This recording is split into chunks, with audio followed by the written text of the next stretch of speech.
नमस्कार दोस्तों। तो जैसा कि आप जानते हैं कि आजकल ज़मीन खरीद-बिक्री जो है, उसमें ज़मीन की जाँच करना यानी कि ज़मीन आप सही खरीद रहे हैं कि नहीं, है ना? बेचने वाला वास्तव में उसका बेचने का हक है कि नहीं, इन सब चीज़ों की जानकारी के लिए, क्योंकि कई बार क्या होता है कि ज़मीन तो आप हड़बड़ी में खरीदते हैं, लेकिन कहीं न कहीं आप फँस जाते हैं, आपका पैसा बेकार चला जाता है और पता चलता है कि वो ज़मीन के लिए आपके साथ धोखाधड़ी हुआ है ना?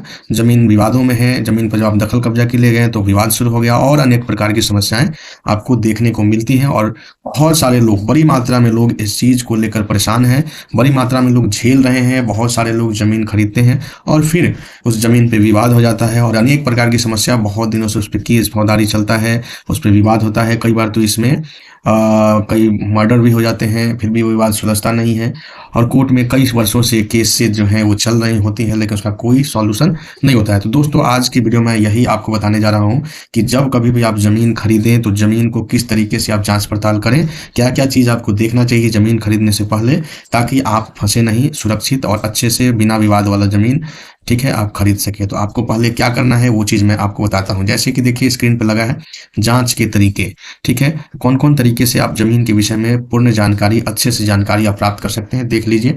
तो पहला तो खतौनी की जाँच, यानी कि जो खतियान होता है, खतौनी होता है, उसका जाँच कीजिए। उस पे देखिए कि ज़मीन का मालिक कौन है और भी बाकी सारे उसके विषय में जो डिटेल्स होता है उसमें दिया रहता है। पूरा विवरण उस ज़मीन के मालिक और ज़मीन के विषय में उस पे आपको मिलेगा। फिर उसकी आप जाँच कराएँ, उस ख जो भी आपका खतौनी है, जो कागज़ है, डीड है, जो भी है उसका आप जाँच कराएँ रजिस्ट्री ऑफ़िस से, या फिर ऑनलाइन भी आजकल सभी राज्यों में व्यवस्था आ चुका है। वहाँ भी आप ऑनलाइन जाकर और चेक कर सकते हैं कि ये ज़मीन वास्तव में किसकी है। रजिस्टर 2 देखकर आप जाँच कर सकते हैं कि वर्तमान में ये ज़मीन किसकी है ना?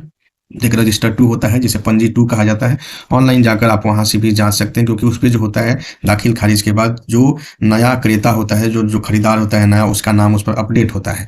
तो ये चीज़ होता है। तो इसलिए पंजी 2 यानी रजिस्टर 2 की जाँच ज़रूर करनी चाहिए। साथ ही रजिस्ट्री की जाँच वही चीज़ है कि ज़मीन के कानूनी स्वामित्व की पुष्टि आपको होनी चाहिए। कई बार क्या होता है, कई भाई होते हैं और एक ही भाई अपने दूसरे भाई के हिस्सा भी लिख देता है, जिससे क्या होता है जब आप दखल के लिए जाते हैं तो फिर वहाँ पे ऑब्जेक्शन लग जाता है और आपका रजिस्ट्री जो होता है कहीं न कहीं पैसा आपका फँस जाता है, ठीक है? और वो मामला आगे बढ़ जाता है।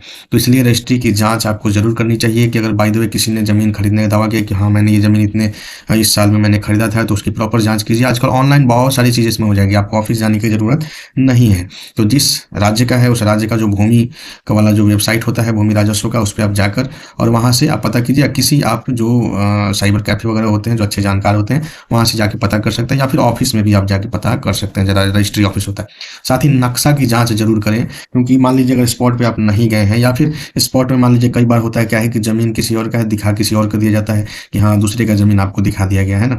और जब आप खरीद-बिक्री हो गया तो पता चला कि आपके साथ धोखा हो गया। तो इसलिए नक्शा की जाँच ज़रूर करें, क्योंकि देखिए ज़मीन का जो चौहद्दी होता है, सीमा होता है, उसका आकार जो होता है, उसकी एग्ज़ैक्ट जानकारी नक्शा से ही आपको पता चलेगा, ठीक है? तो नक्शा की जाँच ज़रूर कीजिएगा, जो मानचित्र होता है। उसके अलावा सरकारी रिकॉर्ड की जाँच, जी हाँ, बिल्कुल सरकारी रिकॉर्ड की जाँच कीजिए। कई बार क्या होता है कि 4 भाई है, 5 भाई है, तो अपना अलग-अलग सरकारी कागज़ बनाकर बँटवारा कर लिया है अपना ज़मीन का, तो वो वर्गीकरण भी आप ज़रूर देख लें कि किस प्रकार से क्लासिफ़ाई किया गया है, पहले उसका क्या इतिहास रहा है, उसका बाप-दादा का ज़मीन है तो प्रॉपर तरीके से हिस्सेदारी हुआ है कि नहीं, ये सब आप पता कर लें, ठीक है? उस सबसे बड़ी चीज़ है स्थानीय लोगों से पूछताछ, ये ज़रूर कीजिए। ज़मीन खरीदने से पहले आप स्पॉट पे जाएँ, उसको देखें, वर्तमान स्थिति उसको ऑब्ज़र्व करें, उसको कई बार जाएँ, उस पे 2 बार, 4 बार, 5 बार आप जाएँ, कई बार बिना बताए जाएँ, जो पार्टी जो आपको बोल रहा है कि हाँ, हमको ज़मीन बेचना है, तो उससे बिना बताए भी आप जाएँ, अगल-बगल के वहाँ लोगों से पूछें उस ज़मीन के विषय में, वाद-विवाद, समस्या का जानकारी आपको मिल जाएगा, है ना?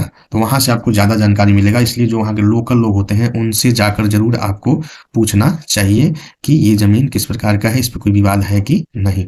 और कई बार क्या होता है कि आपको बिना बताए जाइए, बिना बताए आप जाएँगे, नहीं तो कई बार क्या होता है कि जो माल बेचने वाला जो है, मान लीजिए थोड़ा दबंग प्रवृत्ति का है, या फिर उसके डर से कहीं नहीं बोला बगल वाला कि हमको क्या लेना-देना है, तब भी आप तो कई बार आप बिना मतलब उसको बताए भी जाएँ, जो बेचने वाला है, विक्रेता है, उसको बिना जानकारी के भी आप वहाँ पे पहुँचे स्पॉट पे। उसके अलावा अगर लोन ले रहे हैं बैंक से, आप इस ज़मीन पे लोन भी ले रहे हैं, ज़मीन खरीदने के लिए, है ना? तो बैंक से भी जाँच कर लें कि ज़मीन पर किसी का लोन, मतलब ये ज़मीन लिया है तो कहीं लोन पे तो नहीं लिया है ज़मीन। तो ये ज़रूर आप जाँच कर लें। नहीं, कई बार क्या होता है, कई लोग लोन पे ज़मीन लेते हैं और फिर लोन अभी चुका भी नहीं पाते हैं, सोचते हैं कि इसको बेच दें। फिर आप फँस जाइएगा, क्योंकि वो वैलिड नहीं होगा बिक्री आपका, है ना? वो जो खरीदेंगे आप वो वैलिड नहीं होगा। उसके अलावा कोर्ट रिकॉर्ड की भी जाँच करें, ये भी पता करें और कोर्ट रिकॉर्ड की जाँच कराएँ कि कहीं ये ज़मीन पे विवाद तो नहीं चल रहा है, कोई कोर्ट में केस तो नहीं चल रहा है, इसकी ज़रूर आप जाँच कराएँ। उसके अलावा सर्वे नंबर की जाँच, जिससे ज़मीन की सटीक पहचान और उसकी स्थिति का पता चल सके, है ना? जैसे देखिए बिहार में अभी ज़मीन सर्वे हो रहा है, तो इसमें नए तरीके से सभी डिजिटलाइज़ कर दिया जा रहा है। आपकी ज़मीन का हर चीज़ डिजिटलाइज़ किया जा रहा है।